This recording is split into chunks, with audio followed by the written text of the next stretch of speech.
My parents kicked me out for being jobless after surgery. Now they're homeless. And the house they're begging to enter is owned by me. I'm a 27-year-old guy, and I had spinal surgery that split my life into before and after. It wasn't planned. I collapsed at work one night, pain shooting down my legs like lightning, and the next thing I knew, I was waking up in a hospital bed with a metal plate in my back and a doctor telling me I'd be out of commission for at least 6 months. 6 months. For someone who'd been working 2 jobs just to stay afloat. That was a death sentence. I remember thinking, at least I'll be safe at home. At least my parents will take care of me. They promised over and over that I had nothing to worry about. You just focus on getting better, my mom said, rubbing my hand in the hospital. My dad even cleared out the downstairs guest room for me, since climbing stairs was out of the question. It felt okay, like maybe this wouldn't be the worst chapter of my life. But that illusion didn't last long. By week 2, the tone had shifted. I'd hear them whispering in the kitchen, "He just lays there all day," or "He could at least try to fold laundry from the bed." My mom would sigh loudly every time she brought me food, like she was clocking in for a shift she didn't sign up for. My dad? He stopped checking in on me entirely. One night, I heard him mutter under his breath, "If he wasn't so damn lazy, maybe this wouldn't have happened." That broke something in me. I wasn't milking it. I was in pain. Real, soul-splitting, nerve-burning pain. I couldn't even roll over without wincing, let alone pull my weight. But suddenly, I felt like a guest in my own house. Like I had to earn my right to recover.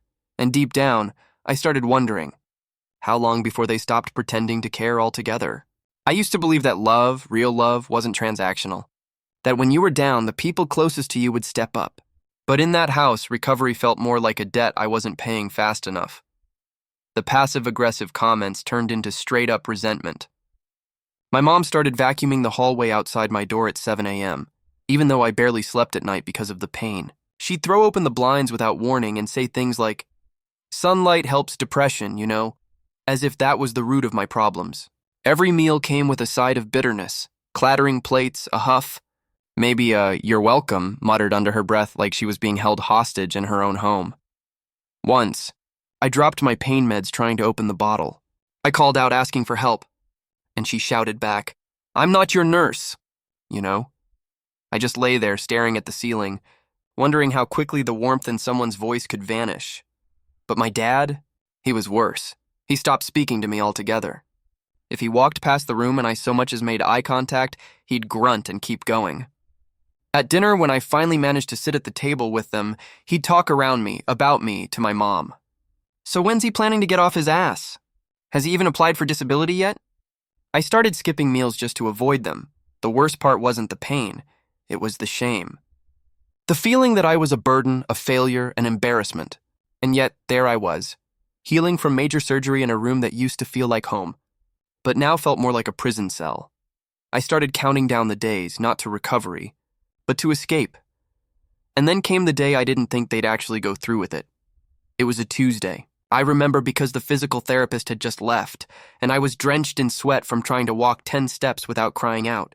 My shirt clung to my back, which was still stitched from surgery. My body felt like it was learning gravity for the first time.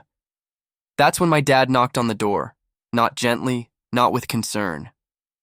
Just a hard, impatient knock. He didn't wait for a response before barging in. "We need to talk," he said, arms crossed like I'd committed a crime. I didn't even have time to sit up before he launched into it. "This can't go on," he started. "We didn't sign up to be caretakers. You're not contributing, and it's starting to wear thin." My throat tightened. "I'm still healing," I managed. "The doctor said—" "I don't care what the doctor said," he snapped. "You've got 2 days to figure something out. A friend's place. A shelter, whatever. But you can't stay here," I blinked. I thought it was a joke. I looked past him at my mom, who stood in the hallway with her arms folded and eyes fixed on the floor. She didn't say a word. "Didn't even look at me," I whispered. "You're kicking me out?" No one said yes. But no one said no either. I had 48 hours. 48 hours to leave the only place I'd ever called home, while I still needed help just to use the bathroom. I didn't scream. I didn't cry yet. I just nodded and said, "Okay." And that night, when I was alone, I stared at the ceiling in the dark and tried not to sob too loudly. The pain in my back was nothing compared to the pain in my chest, but what broke me wasn't the betrayal. It was how easy it was for them. I called every number I could think of, friends, cousins, even my old boss. Most gave me excuses. A few didn't answer at all. I get it, nobody wants to take in a half-paralyzed guy who needs help just to sit down. But on the second day, just hours before the deadline, my Aunt Lisa picked up. She didn't hesitate. Pack what you can. I'll be there in an hour. She was my dad's younger sister, never really involved in family drama, always a bit of a mystery. I hadn't seen her in over a year. Still, she showed up, helped me into her car like I was fragile glass, and drove me across town in silence except for one sentence. You don't deserve this. Her guest room was tiny, barely enough space to stretch out, but it felt like a palace compared to the cold tension of my parents' house. She set me up with fresh linens, painkillers, water, and a small TV. Then she sat beside me on the edge of the bed, looked me dead in the eyes, and said, "They failed you." But I won't. I didn't know what to say. My throat caught. I just nodded and whispered, "Thank you." The next few weeks were quiet, healing, safe. She cooked simple meals and always left one by my door. She bought a heating pad and extra pillows to ease my spasms. She even found a physical therapist nearby who made house calls. I'd never felt so cared for. Not since I was a kid. And in those moments of stillness, when the pain dulled enough to let me think, I made a silent vow. I will get better. I will get my life back. And I will never let them have power over me again. They abandoned me when I needed them most. And now, I would rise without them. My body was healing slower than I liked, but my mind, it was on fire. There's something about rock bottom that rewires you. You either break or build. And I chose to build. Between stretches and heat packs and icing my back, I started researching online jobs. Anything that let me work from bed. I didn't care if it was data entry, customer service, or training AI bots. I just needed something. That's when I found a tech boot camp for people recovering from major medical trauma. It was fully remote, fully funded, and focused on digital skills like automation, coding, and design. I applied, half expecting rejection. They accepted me in 3 days. The first few weeks were brutal. I couldn't sit up for more than 20 minutes without pain, so I studied lying down, typing awkwardly with my laptop propped on a pillow. But I soaked up every lesson like a sponge. HTML, Python, design thinking, I was hooked. For the first time in months, I didn't feel useless. I felt hungry. My aunt noticed the change. "You've got fire again," she said one morning over toast. "It looks good on you." By month 3, I landed my first freelance gig building a simple website for a local bakery. It paid $200 and I cried when the PayPal notification hit, not because of the money, because it was mine, earned, built from nothing. From me, I started taking more jobs, small ones at first, but each one fed the fire. Within a year, I was walking again. Not perfectly, not pain-free, but standing on my own 2 feet, literally and financially. I moved out of my aunt's house and into a tiny studio. No furniture at first, just a mattress and a laptop, but it was mine. No one could kick me out now, and for the first time in my life, I didn't owe anyone a damn thing. For nearly 2 years, I heard nothing from them. No calls, no texts, not even a lazy Merry Christmas or hope you're doing well. It was as if I died the moment I left their house. And honestly, I preferred it that way. I built a quiet life, early mornings, late night coding, takeout dinners, and the soft hum of peace. No tension, no guilt. Then one night my phone buzzed. It was my mom. "Hey sweetie, just thinking about you." That emoji made me sick. I stared at the message for a long time, thumb hovering over the screen. It was surreal, this sudden warmth from someone who couldn't even look me in the eye while I packed my bags in pain. I didn't reply. I didn't owe her closure. A week later, another text. "Your dad lost his job. Things are tough. Can we talk?" There it was. The real reason, not love. Not guilt. Just desperation. I ignored that one too. But curiosity got the best of me, so I reached out to my cousin Melissa. She was always plugged into family gossip. "They're not just tight," she said. "They're broke." Like about to lose their house broke. Apparently, my dad had drained their savings trying to invest in crypto, then racked up gambling debt. My mom had maxed out 3 credit cards just trying to stay afloat. They were months behind on mortgage payments, didn't they tell you? Melissa asked. I laughed, sharp and bitter. No, they only call when they want something. I looked around my apartment. My plants, my books, my coding setup, my quiet, and for the first time in years, I smiled, because they had finally hit the same silence they gave me. Melissa sent me screenshots of their foreclosure notice. Their house, the same one I grew up in, the one where I took my first steps and later got kicked out like trash, was on the auction list. They hadn't just fallen behind on payments, they were months delinquent. The bank had already sent notices. The date was set. But that wasn't even the worst part. Turns out, my dad had secretly taken out a second mortgage years ago to fund his gambling habit. My mom knew, and helped him cover it up. They told everyone they were remodeling the kitchen. That was the lie. But no permits were ever filed. The kitchen looked the same, and now, the lie was catching up. Melissa's voice dropped when she said it. They might end up homeless. I felt numb. I waited for the guilt to come rushing in the way it used to. But it didn't. Instead, I felt this strange mix of clarity and calm, like watching the final domino fall in a pattern they set up themselves. Later that night, I scrolled through real estate listings just out of habit. That's when I saw it. A modest 2-bedroom house on Rosewood Lane, 5 blocks from where I grew up. Cute porch, decent size, small backyard. Newly listed, foreclosed, cash buyers preferred. I stared at it for a long time. That house wasn't just a house. It was a symbol of everything they said I'd never be, everything I fought for alone.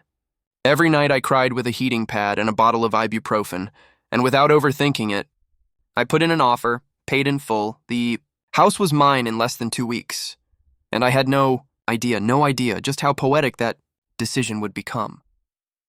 Closing day felt unreal. Walked through the empty house on Rosewood Lane with the realtor, nodding like it was any other property.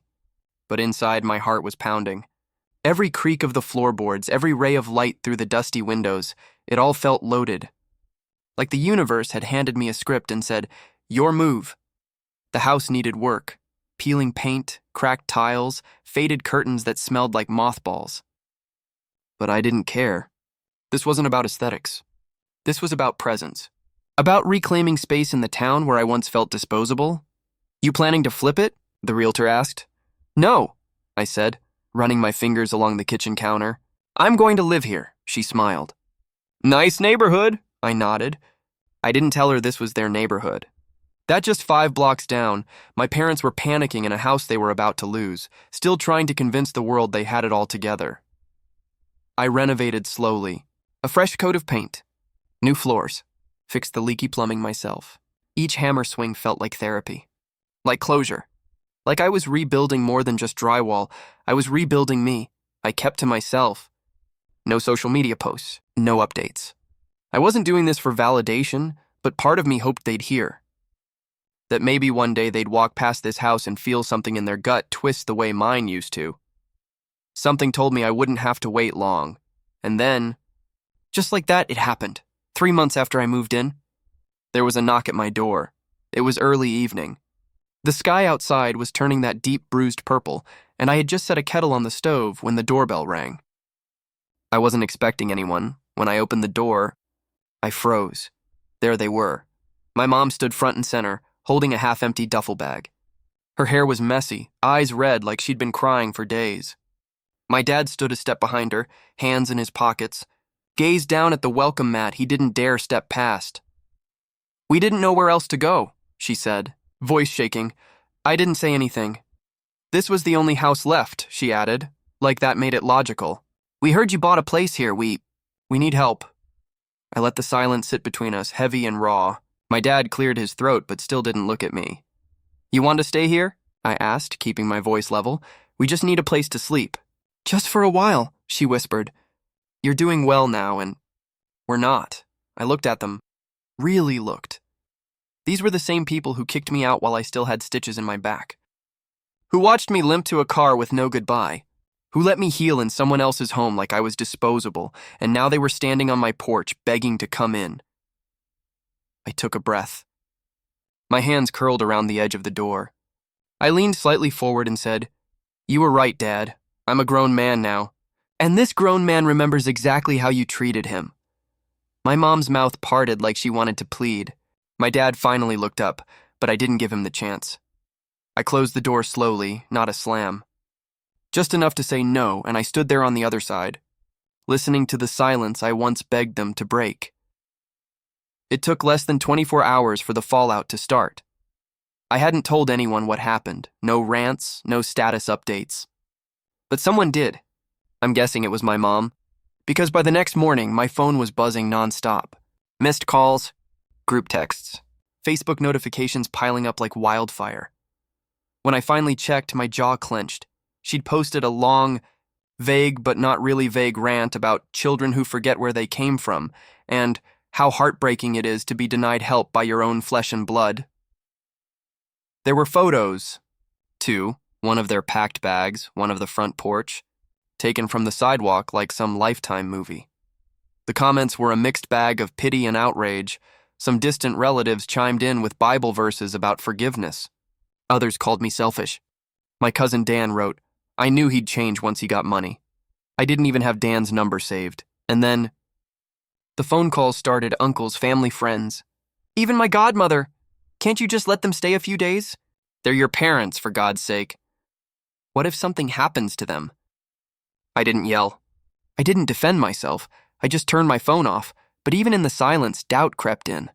That old guilt like a vine wrapping around my ribs. Maybe I was too harsh. Maybe I should have let them in. Maybe, just maybe, they were finally sorry.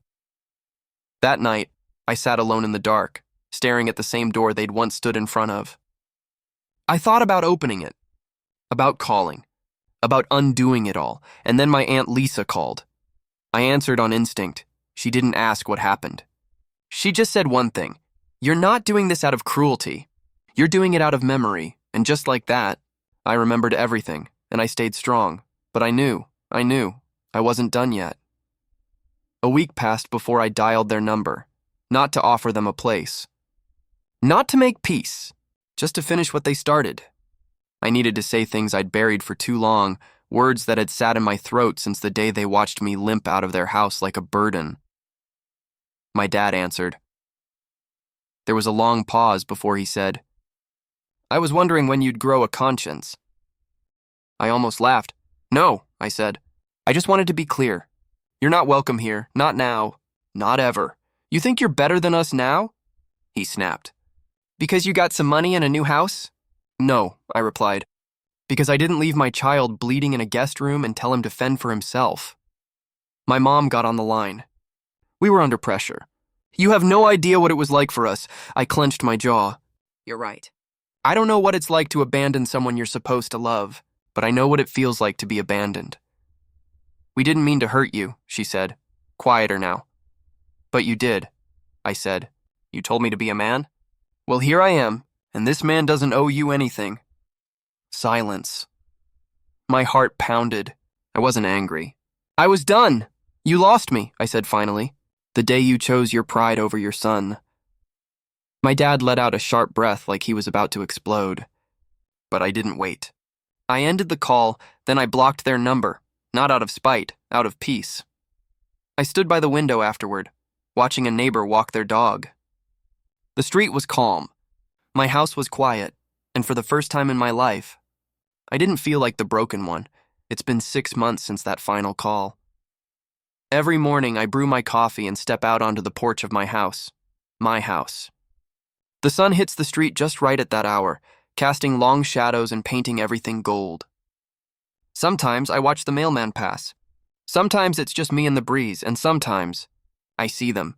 They stay at a shelter 2 blocks away now.